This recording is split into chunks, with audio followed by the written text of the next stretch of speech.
زخمی زړونو ټکور یې بریالیا د هر چا د سترګو تور یې بریالیا هغه نور دی چې به حق د غریب وخوري ته د هر غریب غمخور یې بریالیا ته د حق او د باطل سره په جنګ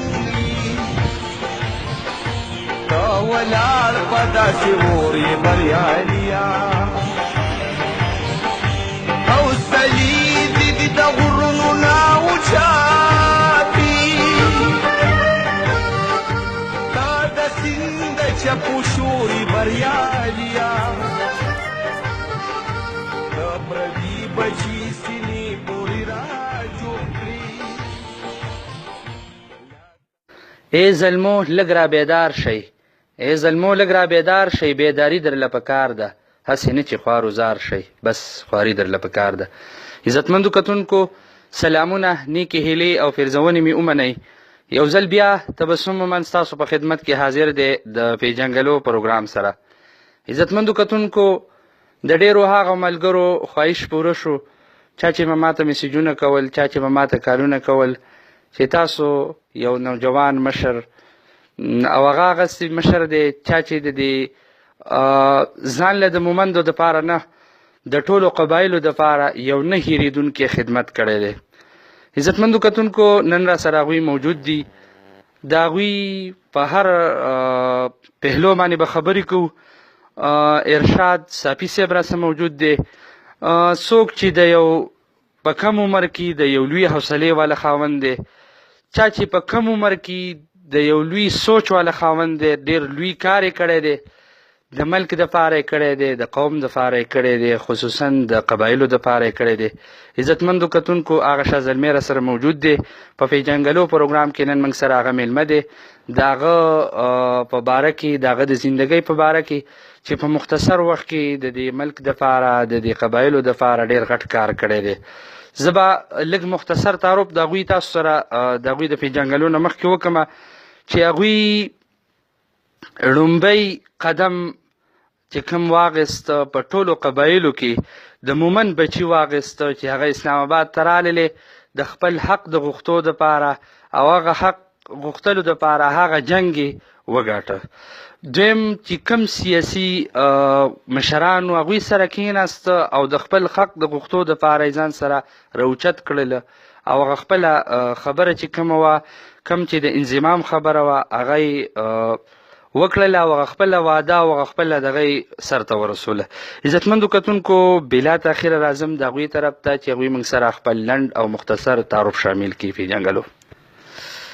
السلام علیکم بسم الله الرحمن الرحیم د ټولو نه مخکې ستاسو ډیره مننه ډیره شکریا چې تاسو په دې قیمتي وخت کې او په دې مصروفیاتو کې تاسو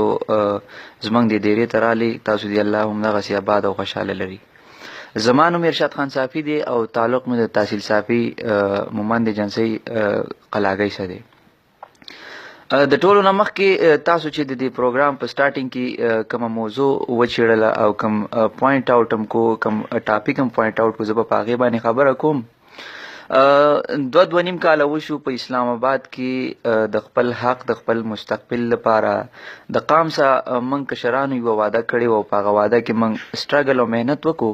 خو زموږ د قام بعضې مشران او کشران داسې دي چې هغوی د دې تاریخ نه لا علم دي زه به دې تاریخ باندې لږه نظرثاني کوم که تاسو ریکارډ ولټوئ نو د قبایل په تاریخ کې په قبایل کې چې کوم نظام و د اف سی آر د هغې خلاف د ټولو نه مخکې تحریک چې کوم و هغه په 1988 کې به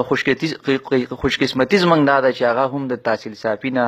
او خصوصا د مومند جنسۍ نه راولاړ شوي د ایخ زلمي په نوم باندې په هغې کې زموږ د قام مشرانو هغوی په دې هغې کې ډېر سټرګل کړی و ډېر محنت یې کړی و خو په هغه وخت کې تبسم به تاسو ته پته ده چې د تعلیم کمی و د وسایلو کمی و نو هغوی هغه خپل مقصد کې کامیاب نه شو نو بیا زمنګ د پیدایش نه بعد موږ چې کله په دلته په تعلیمي میدان کې خپل مهنت کوو خپل تعلیم هم حاصلو نو په هغه وخت کې زما الله تعالی په ما کې دا دغه ایښی و چې ما به د خپل قبایل سره ډېره مینه ساتله زه چونکې اوسېدم په اسلام آباد کې خو ما به د خپل کلي سره د هغې رسم رواج سره د هغې د علاقې د خاورې سره د هغې د هر هغه شي سره به مې مینه ساتله چې هغې به زما د کلي سره تعلق و خو زه به د ورکوټي والي نه په دې بعضې خبرو باندې په بعضې ټاپکو باندې ډېر زیات حیرانه شوم پریشانه به شوم چې زمونږ په قبایلو کې چې تاسو وګورئ هلته لکه نظام بدل دی او زمونږ په دې اسلام آباد کې نظام بدل دی هلته د انسان سره رویه بدله ده دلته بدله ده نو دا هغه سوالات دي چې هغه ما د خپلې خاورې د خپل کلي نه راوړل او دلته به په اسلام آباد کې به ما په دې باندې سرچ کوو بیا الله تعالی موږ دې ځای ته راورسولو موږ له دا جذبه راکړه دا حوصله راکړه چې نن نه 2.5 کاله مخکې موږ دا اراده وکړه چې موږ به د خپل حق د خپل مستقبل لپاره او د FCR په شان د ظالمانه قانون نه به موږ انشاءالله تعالی ازادي حاصلو او یو تحریک به شروع کوو په د اسلام آباد په تاریخ کې قبایل په د 1 کال کې چیرته د خپل حق د پاره نه راغلي د هغې غټه وجه دا و چې زمونږ قبایل چې کوم دي هغوی به د قبایلو نه چې کله په پاکستان په د دایره کې را انټر شو نو هغوی به یو ایره پیدا شو چې یاره موږ خو قبایلي او موږ ته ډېر سپک نظر باندې کتل شي او موږ د آئین او د قانون حصه نه نو موږ دا بنیاد کې خستو قبایلو او بیا خصوصا د مومند جنسي مشرانو او کشرانو موږ دا همت او جذبه موږ کې را پیدا شو موږ په ډي چوک په اسلام آباد کې یو تاریخي درنه ورکړه چې کله موږ هغه درنه ورکړه نو په هغه درنه کې یو داسې پیغام یو داسې میسج لارې چې په هغې کې پارلیمنټ کې د بعضې داسې ممبرانو چې هغوی هم زموږ سره ودرېده او د باجوړ نه د وزیرستانه پورې موږ سره هر زلمی هر مشر ودرېدو هغه تحریک موږ شروع کړو او بیا تاسو ولیدل چې 2.5 کاله کې موږ هغه تحریک داسې لیول ته ورسوو چې موږ سره د پاکستان ټاپ سیاسي لیډرشپ او د پاکستان د ادارو مشران مجبوره شو هغو موږ سره کېناستو موږ سره جرګه وکړه موږ سره ټیبل ټاک وکړو او موږ هغه خپل هدف حاصل کو وس هم زمونږ چې کومه ایجنډا و 3 پوینټ یعنی موږ ته چې صوبایي سیټونه موږ ته NFC ایوارډ او موږ ته د های کورټ سپریم کورټ مکمل جوریسډکشن چې دا د کومه پورې موږ ته نه حاصل شوی موږ به خاموشي نه خبره کوي دا نن دا ټاپ لیست باندې چې کومه موضوع روانه ده چې یاره زمونږ مشران دا خبره کوي چې زمونږ کشرانو چې کوم ډیمانډ دی نو هغه غلط دی دوی زمونږ رسم ختموي دي زمونږ رواج ختموي دي زمونږ کلچر ختموي دي زمونږ هغه نظام ختموي چې کوم زمونږ د پښتو د چوکاټ نه دننه دی نو زه هغه مشرانو ته دا درخواست کوم چې تاسو لږ شانته د خپلو کشرانو سره ودرېږئ د خپلو کشرانو سره په دې باندې خبرې وکړئ جرګه مرکه وکړئ که تاسو وګورئ نو د جرګه سیستم که زمونږ مشران دا خبره کوي چې یاره زمونږ جرګه سیستم ختمیږي نو زه په اسلام آباد کې اوسېږم او زما په ژوند زمونږ چې څومره مسالې په خاندان کې یا زمونږ په کلي کې دلته چې کوم اوسېدونکي دي هغوی ته راغلي دي نو موږ هغه خبرو حل چې کوم دی هغه په جرګه باندې رایستلی دی موږ تاڼه تحصیل نه دی کړی موږ تاڼه تحصیل ته نه تلي زموږ سره لومړی اپشن هم دغه د خپل پښتو دغه جرګه ده موږ چې دلته کومه وړه یا غټه مسله راغلې موږ په جرګه خلاصه کړې نو جرګه خو زه په اسلام آباد کې هم کوم جرګه خو زه په کراچۍ کې هم کوم جرګه خو زه په امریکا کې هم کوم زما رواج دی زما هم دغه طور طریقه ده نو جرګه زمونږ د دې قانون د امپلیمنټیشن څخه نه ختمیږي د مرجر څخه نه ختمیږي بیا چې یو سړی دا دعوه کوي چې یاره زما ملکي په دې باندې ختمیږي نو زه کشر په حیثیت څخه زه دا خبره کوم چې ملکي خو دې ته وایي چې ته د دوو په منځ کې جوړه راولي د هغوی چې کوم ایشو دی په هغې باندې د هغوی داسې جوړه راولي چې هغوی په خپل منځ کې متفق شي نو مشري خو دې ته وایي که چېرته د کم مشر دا خیلي چې یاره مشري دې ته وایي چې ما ته یا مراعات میلاویږي یا ما ته کم د حکومت نه کومه فایده نو دغه مشري باندې زه څه کوم چې هغه د ذات دپاره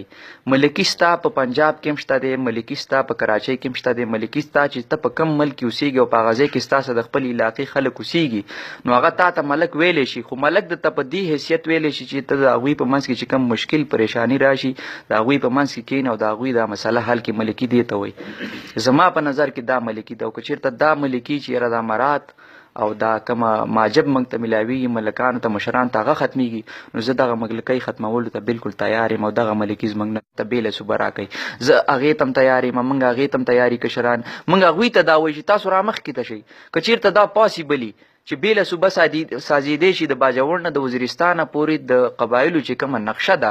دې نقشې باندې د نظرثاني وکړي او بیا دې موږ ته ووایي چې آیا دا بیله صوبه ممکن ده او که نه ده د باجوړ نه د وزیرستانه پورې د روډ میپ سازېدل دا ناممکنه دي باجوړ نه چې وزیرستان ته ځي ته به بیا هم په کې پي کې باندې ځي بیا به هم ته په پېښور باندې ځي چې ته په کې پي کې باندې ځي او د پېښور باندې ځي وزیرستان ته نو چې دا موږ مر شو نو په دې کې څه ګناه ده دویمه خبره دا چې زموږ په قبایلو کې چې کوم دی منګه هیڅ کلم دا نه غواړو چې یاره یو ډیولپمنٹ کار زما په علاقه کې کیږي او هغه زه دا قرباني ورکم نو هغه بل له ورکم فرض فور ایگزامپل اوس که گورنر هاوس سازیږي نو گورنر هاوس زه به حیثیت عموماً زه دا نه غواړم چې هغه په باجوړ کې ساشي خیبر دا نه غواړي چې هغه په وزیرستان کې ساشي نو موږ خو په دې وړو خبرو باندې شپېته کاله 50 کاله پتنی کړي دي چې هغه وړي خبرې دي د پوله پټي خبرې دي په یو پټي باندې لانجه شي یو وایي زما دی بل وایي زما دی نو لس شل دیش کال هغه په هغې باندې تاوان هم کوي په هغې باندې مرګونه هم شوي دي په هغې باندې هر قسمه د یو بل نقصان ته هغوی تیار شوي دي نو موږ خو په پښتو کې خو موږ یو بل د پټي ته نه تیاریږو چې دا پټی زه دله ورکم او زه دلته د انسانیت او دلته زه دغه مظاهره وکم او یاره دا په دې دعوه لري زه دا حق ورکم نو زه به دې ته څنګه تیار شم چې د گورنر هاوس چې کوم دی هغه په مومند کې نه سازیږي هغه دې په باجوړ کې سازي یا دې په بل داسې وزیر اعلی هاوس دی په وزیر اعلی هاوس نو دا کمې مسلې چې کوم دویمه خبره دا چې موږ پاکستان یو ان ډیولپ کنټري ده دا ډیولپ نه دی موږ پسمانده ملک دی زموږ باندې الریډي دومره قرضه ده چې موږ د کنسټرکشن او بیا دومره غټ ډیولپمنٹ چې په گورنر هاوس باندې دا کم زموږ د کې پی کې گورنر هاوس دی په دې په ریکنسټرکشن باندې 80 کروڑ روپۍ لګېدلي دي ریکنسټرکشن باندې 80 کروڑ روپۍ لګېدلي دي نو ته چې په قبایلو کې گورنر هاوس سازې او ته خپل قبایل په دې متفق کې ټیک د زه دا منم چې گورنر هاوس باندې متفق شو په یو ځای کې سازې یا په مومند کې یا په باجوړ کې یا په بل ځای کې نو په هغې باندې چې په هغه ډیولپمنټ باندې چې ته کومه خرچه کې د ارباو روپۍ نو هغه خرچه ته په خپل سکول باندې ولې نه کې ته په خپل کالج ولې نه کې ته په خپل هسپتال ولې نه کې چې کوم زمونږ بنیادی انساني ضرورت دی گورنر هاوس وزیر اعلی هاوس په دې ټولو باندې ډیر زیات ټیم لګي دا امپاسیبل دی شل دیش تو کالو خو به زموږ دا لانجې چې یو به وي دې ځای کې بل به وي دې ځای کې او بیا د هغې نه بعد چې دا لانجې ختم شي بیا به په هغې په کنسټرکشن باندې ټیم نو موږ ته اوس په دې ارجنټ بیسس باندې موږ ته سکول کالج هسپتال په کار دی تاسو قبایلو کې تاسو د قبایلو یاستئ زه د خپلو اعلی حکمران چې کوم دي دوی ته دا پیغام رسول غواړم چې تاسو لږ قبایلو ته راشئ او دا کوم مشران چې د مرجر خلاف دي انټي مرجر دي او مراعات یافته خلک د هغوی مرګرتۍ کوي نو هغوی د خپلو هغه مشرانو نه دا مطالبه وکړي چې تاسو لږ راشئ تاسو لږ ویزټ وکئ موږ ستاسو کم ډیمانډ چې کم دی په هغوی باندې موږ ستاسو ملګرتۍ کړې ده تاسو لږ قبایلو ته راشئ دا بار کم سیاسي پولیټیکل ورکران چې دي مشران چې دي زه یقین سره دا دعوې سوی یم چې د کم بار دا غټ سیاسي لیډرشپ چې دی او هغه انټي مرجر دی یو دوه کسان دی هغه ټولې دنیا ته معلوم دي هغه د مومند ویزټ وکړي نو زه دا یقین سوی یم چې هغوی به وایي چې مرجر وکړي او فل فور یې په 10 ورځو کې وکړي ځکه چې موږ ته ډیر زیات مشکلات درپېښ دي انشاءالله دا کومه موضوع چې ده او دا کومه ډله چې خفه شوې ده زموږ مشران کشران دي زه هغوی ته دا درخواست کوم چې تاسو راشئ زموږ څخه کښېنئ زموږ څخه خبره وکړئ موږ به د یو بل څه خبره وکړو که چېرته تاسو موږ کنوینس کړو نو موږ به ستاسو په لار شو خو موږ خو په خپل ځای باندې ښه کنوینس یم 101% زه د خپل علاقې خیرخوا یم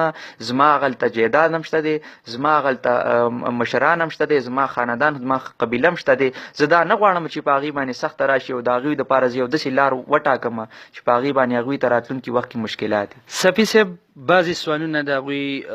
دا راوچتي شوي دي چې مثال که پولیس راشي تاڼه تحصیل راشي دغه ځینې مسلې دي آیا تاسو دغه مرجر چې کوم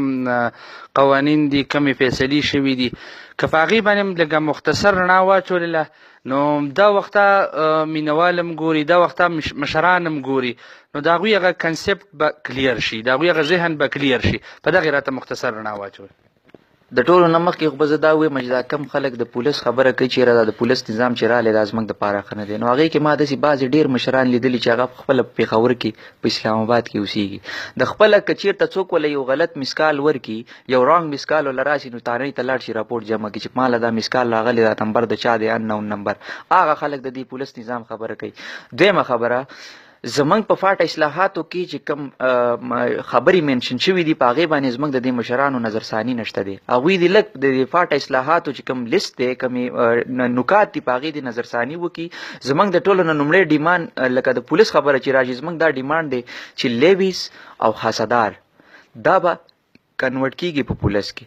یعنی زمنګ چې هغه متعلقه کم لیویز او خاصدار دی هغه به پولیس کې کنورټ کیږي. دویمه خبره زمنګ په پولیس کې چې کمی برتې کیږي هغه به د ایجنسی او د علاقې په بیس کیږي. اوس فرض کړه زما د مومند ایجنسی خبره زه وکم نو د ساپي تحصیل تاڼه چې کومه ده په هغې کې به د ساپي بچې هلته په نوکرۍ باندې لګي. داسې د بیزي د خویزي د دویزي او د علمزي او د ترکزي د دې ټول علاقو لکه متعلقه علاقې چې کم زموږ ایجوکیټډ کشران دي هغوی به په هغه نوکریانو باندې لګي. نو دا زموږ دپاره څومره بهتره خبره ده. یو خو زموږ سره روزګار نشته دی، دویم موږ د غربت د لیکلي د لاندې ژوند تېرو. نو د دې د پولیس نظام څخه به زموږ 14,000 پلس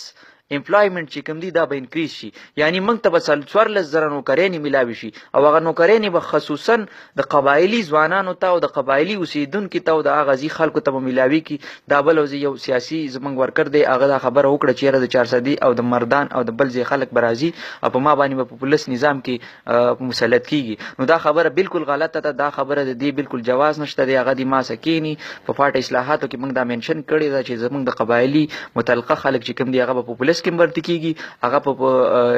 کم زمنګ کچرۍ سیستم رالی په هغې کې به برتی کیږي او بیا چې زمنګ کم ادارې رالی که هغه د ډیولپمنټي که هغه د انتظامیه که د هغه د هر څه په هغې کې به متعلقه د ایجنسۍ بیسس چې کم خلک دی هغه به برتی کیږي. نو دا ډېر غټ کنفیوژن دی او دا کنفیوژن ما لرې م که بیا هم څوک په دې باندې لکه څوک مطمئنه نه او هغوی دا اوس هم شک و شبه لري. نو زه ستاسو د دې پروګرام په توسط څخه هغوی ته دا وایم چې هغه د مومند پریس کلب ته راشي یا د کم ځای ته هغوی وایي موږ به ورشو موږ به د اصلاحاتو چې کوم زمونږ دغه دی هغه به موږ هغوی ته ورښکاره کړو هغوی باندې به اوس هغوی څه خبره وکړو انشاءالله. عزتمندو کتونکو د پروګرام اخیری مرحلې له راځو. موږ سره په دې پروګرام کې د فارمیټ مطابق اخیری پیغام شاملیږي د دې زلمو دپاره د مشرانو دپاره د عوامو دپاره. نو خصوصي د زلمو دپاره به د ده نه پیغام اخلو. سپي صاحب د زلمو دپاره څه پیغام لري او څه پیغام ورکړي؟ زه د باجوړ نه د وزیرستانه پورې چې زما څومره قبایل دي او بیا خصوصا زما د مومند ایجنسۍ چې څومره مشران کشران دي هغوی ته زه دا درخواست کوم چې موږ ډېر زیات بوره حالاتو کې ژوند تېر کړی دی. موږ ډېر زیات سختو حالاتو کې ژوند تېر کړی دی. په موږ باندې ډېرې سختې تېرې شوي دي. کورونه زموږ وران شوي دي. په دهشتګردۍ د 2008 نه د 2015 پورې چې زموږ باندې چې کوم حالات تېر شوي دي دا په برم هم نشته دی، دا په فلسطین هم نشته دی. زموږ ته ضرورت دی ټیم د یو کېدو دی. موږ ته ضرورت دی ټیم په یو پلیټ فارم باندې د راتو دی. موږ ته ضرورت دی ټیم تعصب ختمولو دی. موږ ته ضرورت دی ټیم سیاسي اختلافات مسترد کولو دی. ولې چې که موږ نظر وغړو نو زموږ په ټول پاکستان کې د ټولو نه وروسته پاتې شوي علاقه چې کومه ده هغه قبایل دي. موږ ته سکول نشته، موږ ته کالج نشته، موږ ته اسپتال نشته، موږ ته روزګار نشته، موږ ته امن نشته، موږ ته خوشحالي نشته، موږ ته یو سهولت هم نشته دی. او من 1 کروڑ عوام 27,226 مربع کیلومتر علاقه ده. زمونږ تاریخ موجود دی. د پاکستان دپاره موږ څومره قربانۍ ورکړي دي. موږ هغه مارکې سر کړي دي چې هغه په تاریخ کې ناممکنه وي. هر څه کیږي خو دغې دپاره د دې مستقبل دپاره د دې حقوقو دپاره زمونږ د ټولو نه ضروري ټکی چې کوم دی هغه دا دی چې په دې اوس وخت کې د دې نه موږ فایده واخلو او موږ مشران او کشران په یو پیج باندې شو. سیاست مسترد کو، علاقه پرستی مسترد کو، ذات پات مسترد کو او یو شو د خپل حق د پاره ودرېږو. ان شاء الله تعالی زه دا دعوی سویم چې په کم تعداد باندې چې کله موږ راووتو د FCR خلاف نو موږ دا امید نو چې موږ به دا د FCR په شان د ظالمانه قانون نه ځان خلاص کو. خو په هغه وخت کې زموږ نیت صفا او زموږ جذبه صفا او موږ سیاست مسترد کړی و، علاقه پرستی مسترد کړی و او د قبایلي ځوانان په یو بل سره پوګه پوګه ودرېدلي او هغه د 80 کالو ظالمانه قانون ختم شو. د هغې نه موږ ازادي حاصله کړه. خو اوس په دې راتلونکي وخت کې موږ ته د بیسیک نیډ ضرورت دی. نو تاسو ته دا زما درخواست دی چې تاسو د لږ وخت دپاره خېټل لږ وخت دپاره 4-5 کاله چې موږ د خپل حق دپاره متحد شو خپل حق وغواړو. انشاءالله 15 کاله بعد به زموږ د قبایلو نقشه بدله انشاءالله هغه ترقي خوشحالي به راځي چې کومه په ټول پاکستان کې. راځئ چې یو شو یوه ژبه یو اقرار وکړو. راځئ چې یو شو یوه ژبه یو اقرار وکړو چې د قامونو د سیلۍ شو دغه کار وکړو. عزتمندو کتونکو په دغه شعر باندې د بل پروګرام پورې زه تبسم من غواړم اجازت د الله.